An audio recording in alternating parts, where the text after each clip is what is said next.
الرحیم۔ السلام علیکم کلاس۔ آج اردو لیکچر کا ہمارا عنوان ہے وہ ہے سیانہ بادشاہ، جس کے مصنف تخلیق کار ہیں ڈاکٹر نبی بخش بلوچ صاحب۔ اور یہ میں آپ کو بتاتا چلوں کہ اس کا صنف جو ہے، اس کی صنف سے جو تعلق ہے وہ لوک کہانیوں سے ہے۔ تاریخ پیدائش ہے 1917 آپ کی سانگڑ میں، اور وفات آپ کی ہوئی ہے 2011 میں حیدرآباد میں۔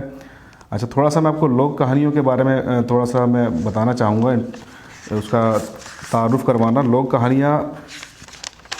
یہ اس میں پیچھے بھی دیے کہ لوک کہانیاں نظم میں بھی ہوتی ہیں اور نثر میں بھی۔ وہ لوک کہانیاں عوام کے خیالات کی ترجمان ہوتی ہیں، تحریری شکل کے بجائے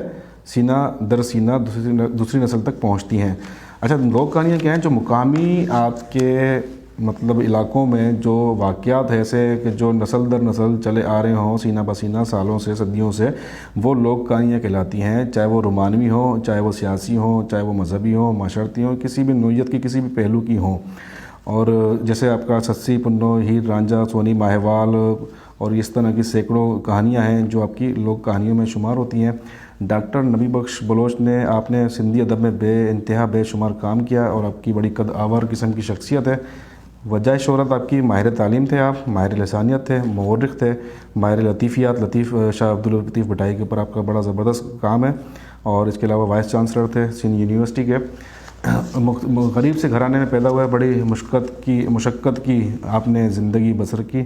اور ایم اے علی گڑھ یونیورسٹی سے آپ نے ایم اے کیا، ایجوکیشن میں کولمبیا یونیورسٹی سے آپ نے پی ایچ ڈی کی۔ اچھا، ڈاکٹر صاحب نے قیام پاکستان کے بعد علامہ آئی آئی قاضی کی سربراہی میں یونیورسٹی آف سندھ، جو کہ علامہ آئی آئی قاضی جو کہ سب سے پہلے سندھ یونیورسٹی کے بانی ہیں، اس کی بنیاد رکھنے والے ہیں، کی ترقی اور تعمیر میں اہم کردار ادا کیا۔ انہوں نے اردو سندھی لغت اور سندھی اردو لغت ڈاکٹر غلام مصطفیٰ کے ساتھ تیار کی۔ اردو سندھی جو ڈپارٹمنٹ ہے سندھ یونیورسٹی میں، وہ بھی آپ ہی کے اس کے ہاتھوں اس کی بنیاد رکھی گئی ہے۔ شاہ عبداللطیف بٹائی پر تحقیقی مجلے، سندھی موسیقی، سندھی ادب کی تاریخ اور لوک ادب پر کتابیں لکھی ہیں۔ وہ نہ صرف سندھی بلکہ انگریزی، عربی، فارسی، سرائیکی اور اردو کے بھی ماہر تھے۔ سندھ کے اس عظیم فرزند کو ان کی وصیت کے مطابق سندھ یونیورسٹی آف میں علامہ اقبال آئی آئی قاضی کی قبر کے برابر دفن کیا گیا۔ موجودہ کہانیاں سیانہ بادشاہ آپ کی تحریر کردہ کتاب لوک کہانیوں سے لی گئی ہے۔ آپ اصل میں جو ان کہانیوں کا، ان اسباق کا جو مقصد ہے وہ اخلاقیات ہے، وہ احساس، وہ جذبات کی جو رہبری ہے، رہنمائی ہے، ان کو صحیح راستے کا تعین کروانا ہے۔ تو یہ جو سیانہ بادشاہ جو آپ نے سبق تخلیق کیا، جو کہ آپ کی مجموعے میں شامل ہے، اس کے اندر بتایا کہ ایک بوڑھا ہوتا ہے، اس کے بعد بے شمار دولت ہوتی ہے، اور اس کے 4 بیٹے ہوتے ہیں، اور وہ جب کافی بیمار ہوتا ہے اور اس کا آخری چل چلاؤ کا وقت ہوتا ہے، تو وہ پھر کیا کرتا ہے کہ جو بھی اس کی دولت ہوتی ہے وہ اپنی جو چارپائی ہوتی ہے، پلنگ جو ہوتا ہے، اس کے 4 پایوں میں جو ہے نا ان کو دفن کرتا ہے، چھپاتا ہے، اور پھر وہ اپنے بیٹوں کو بلا کر وصیت کرتا ہے کہ بیٹا یہ میں نے اپنی جو بھی دولت اور جائیداد ہے اس کو میں نے اس چارپائی کے اندر دفن کر دیا، چھپا دیا ہے، اور آپ اس کو میرے مرنے کے بعد بنا کسی لڑائی کے، جھگڑے کے، آپس میں پیار سے، محبت سے اس کی تقسیم کرنا، اور آپ خوشی کے ساتھ زندگی ایک ساتھ بسر کرنا ہے آپ نے۔ تو ایسا ہی ہوتا ہے کہ جب اس کا انتقال ہوتا ہے تو اس کے بھائی جو بیٹے ہوتے ہیں وہ قرآن اندازی کے ذریعے اپنا مطلب پایا ایک ایک سلیکٹ کر لیتے ہیں، اور پھر وہ اس کے بعد جب ایک ایک کھودتے ہیں تو دیکھتے ہیں کہ ایک پائے میں سے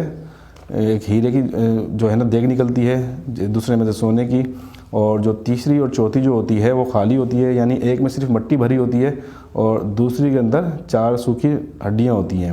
تو جن بھائیوں کو سونا، ہیرے جواہرات کی دیگیں ملتی ہیں وہ تو بڑا خوش ہوتے ہیں اور بڑی خوشی کا اظہار کرتے ہیں، لیکن جن کو نہیں ملتی، مٹی اور ہڈیوں کے سوا کچھ نہیں ملتا ان کی دیگوں میں، تو وہ بڑا سخت ناراض ہوتے ہیں کہ یہ ہمارے والد نے ہمارے ساتھ انصاف نہیں کیا، اور یہ جو ہے نا غلط اس نے فیصلہ کیا ہے۔ تو ہم جو اصل ملکیت میں سے ضرور حصہ لیں گے، یعنی سونے میں سے، ہیرے جواہرات میں سے جو دونوں بھائیوں کی تھیں۔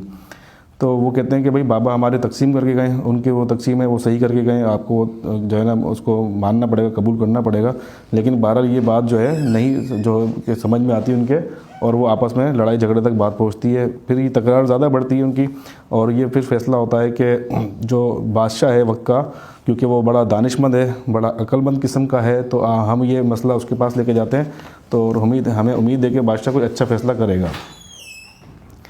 تو بادشاہ سلامت جب یہ سارے ان کا مسئلہ سنتے ہیں، اس بھید کی گتھی سل جاتے ہیں، تو کہتے ہیں کہ تمہارے بابا نے بالکل صحیح فیصلہ کیا، ہیرے جواہر والا ہیرے جواہر لے لے اور سونے والا سونا لے لے، جسے مٹی کی دیگ ملی ہے وہ باپ کی زمین سنبھالے، اور جسے ہڈیاں ہاتھ آئی ہیں وہ چوپائے کا مال ہاتھ میں لے، چوپائے کا مالک بن جائے۔ بادشاہ کا یہ فیصلہ سن کے چاروں بھائی بہت خوش ہوتے ہیں اور اس کی شکر گزاری کرتے ہیں، ادا کرتے ہیں، تو چاروں بھائی خوشی کے ساتھ بادشاہ کی دانش مندی اور دانائی کی تعریف کرنے لگتے ہیں اور دعائیں دیتے ہوئے اپنے گھر پہنچتے چلے جاتے ہیں، آپس میں پیار محبت سے رہنے لگتے ہیں۔ جو مرکزی خیال ہے اس سبق کا وہ یہ کہ مال و زر ساری عارضی چیزیں ہیں، ان کے پیچھے جو ہے ہمارے رشتے جو ہے نا ان کو تقسیم نہیں کرنا چاہیے، اور جو دوسری چیز یہ کہ جو باپ کی جائیداد ہے، باپ کی جو جائیداد کی جو تقسیم ہے وہ چاہیے کہ بڑا اس کو وہ منصفانہ طریقے سے، اور وہ کوشش یہ ہو کہ وہ اپنی زندگی میں ہی کر دے۔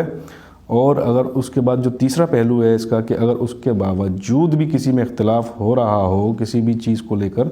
تو وہ پھر کسی اچھے عقل مند، ہوش مند، دانش مند، کسی معتبر انسان سے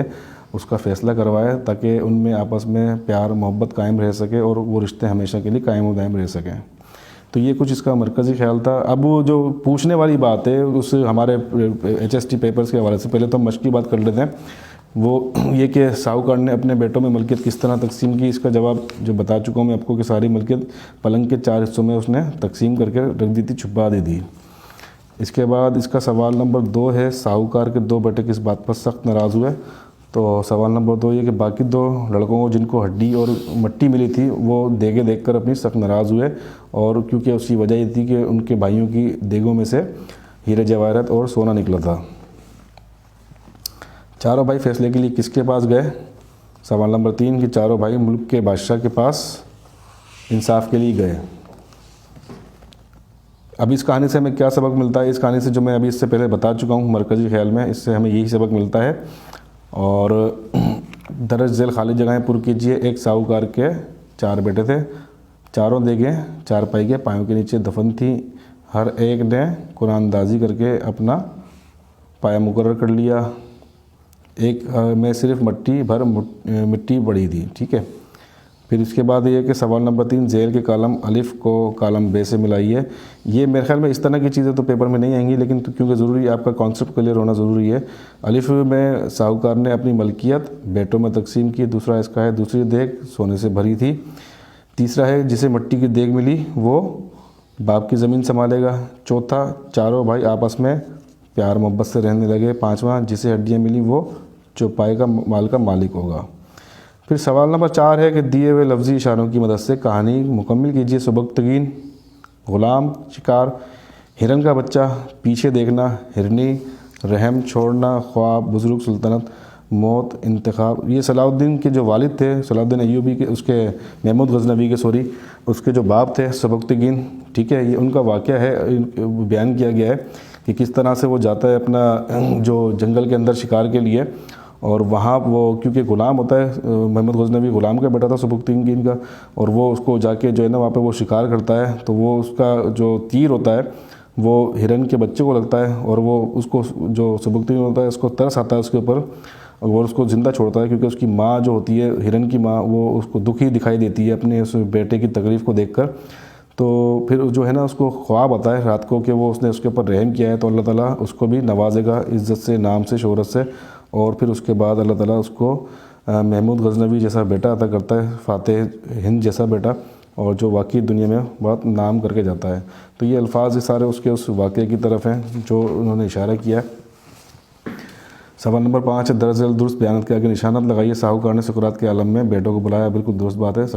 ساہوکار نے ساری ملکیت 2 دیگوں میں ڈالی، نہیں غلط بات ہے، یہ 4 میں ڈالی تھی۔ چاروں بیٹوں میں ملکیت برابر تقسیم ہوئی، یہ بالکل درست بات ہے۔ بادشاہ نادان تھا، نہیں غلط بات ہے یہ۔ اور بات 4 معتبر لوگوں تک پہنچی، یہ درست بات ہے۔ اس کے بعد یہ لوک کہانی کی میں آپ کو بتا چکا ہوں۔ جو پوچھے جانے والی بات ہے وہ آپ سے اگر کوئی پیپر میں بات پوچھی جا سکتی ہے تو وہ یہ پوچھ سکتے ہیں کہ وہ کون سی شخصیت ہے کہ جو ہے نا جن کا تعلق سندھ یونیورسٹی سے بھی رہا ہو، اور جو PhD بھی ہو، یا سندھی اردو لغت پہ یا اردو سندھی لغت پہ کام کیا ہو، اور انہوں نے آپشن کے اندر ڈاکٹر نبی بخش کا نام، ڈاکٹر غلام مصطفیٰ صاحب کا نام، منشی پریم چند کا کسی کا نام ڈالا ہوا ہو، تو یہ آپ کو صرف یہ نا جو خصوصیات ان کی یاد رکھنی ہے کہ ماہر تعلیم بھی ہیں، مورخ بھی ہیں، ماہر لسانیات بھی ہیں، ماہر لطیفیات بھی، جو میں نے آپ کو بتایا شروع میں، ان تمام چیزوں کی جو اسپیشلٹی ہے آپ کی شخصیت کے ساتھ جڑی ہوئی ہے، تو یہ آپ نے یاد ضرور رکھنی ہے۔ شکریہ۔